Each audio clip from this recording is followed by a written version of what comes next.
Java రిలేటెడ్లో బండి కావాలంటే 1 2 3 4 ఇలా కలర్ వేరియంట్స్ చూడండి. 4 కలర్ డిఫరెంట్ కలర్స్ ఉన్నాయి. సింగిల్ సీట్లు 2 ఉన్నాయి, డ్యూయల్ సీట్లు 2 ఉన్నాయి. అసలు జావా బండికి ఎంత పెట్టచ్చు సెకండ్ హ్యాండ్లో చెప్తాను. అది కూడా సెకండ్ హ్యాండ్ కానీ సీల్ బండి లాగానే, ఎందుకంటే 22 మోడల్ మే అంటే 22 5వ నెల. ఇది 5,000 కిలోమీటర్ 5,000 కిలోమీటర్స్ డ్రివెన్ అండి. 1,69,000 చెప్తున్నారు. 10,000 వరకు తగ్గుతుంది, 10-12,000 వరకు తగ్గుతుంది. జావా 2020 మోడల్ 139 చెప్తున్నారు, దీనికి కూడా 10-12,000 వరకు తగ్గుతుందండి. అలాగే ఇక్కడ జావా 2020 మోడల్ 125 చెప్తున్నారు, 10-12,000 తగ్గుతుందండి. ఇంకొక వెహికల్ ఉంది ఇక్కడ, ఇంకో కలర్ చూసుకోవచ్చు. స్కై బ్లూ, లైట్గా స్కై బ్లూ కలర్లో ఉంది, 129 చెప్తున్నారు, 20,000 kilometres driven, 21 model.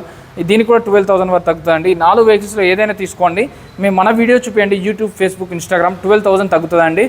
Agarwal bikes మాట ఎర్రగడ్డ, పిల్లర్ నెంబర్ 966. చెక్ చేసుకోకుండా ఎక్కడ బండి తీసుకోవద్దు. వీళ్ళ దగ్గర అన్నీ కలిపి 150 నుంచి 200 బైక్స్ ఉంటాయి. ఒక 50,000 60,000 పెట్టుకుంటే ప్లాటినం బండి కానీ, గ్లామర్ బండి కానీ, షైన్ బండి కానీ, అపాచ్ బండి కానీ, మీకు అలాగే డామినర్ బండి కానీ ఇలాంటివి వచ్చేస్తాయి. అవి కూడా నీట్ మెయింటైన్ చేసిన 18, 19, 20, 21 మోడల్ ఇలా కొత్త రీసెంట్ మోడల్స్ వస్తాయండి. వచ్చి చెక్ చేసుకొని చూసి నచ్చినట్టయితే తీసుకోండి. జై హింద్.